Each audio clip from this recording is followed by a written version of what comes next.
Pilipinas, mabuhay! Ako po si Lara Kigaman, Pinay ako. Father Anton Pascual, Pinoy ako. Ang pagkakaroon ng bahay ay pagbabalik ng dignidad ng bawat Pilipino. Yan ang Pilipinas ngayon!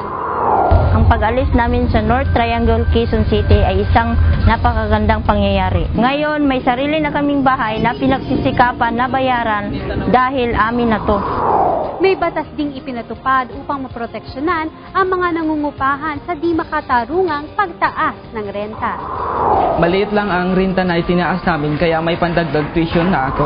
Gloria Macapagal Arroyo, as early as 2002, saw also the value of what we're doing, and so she provided resources for us to build 1,000 homes at that time. And our target until 2024 is to put up viable, sustainable Gawad Kalinga communities in every barangay throughout the country.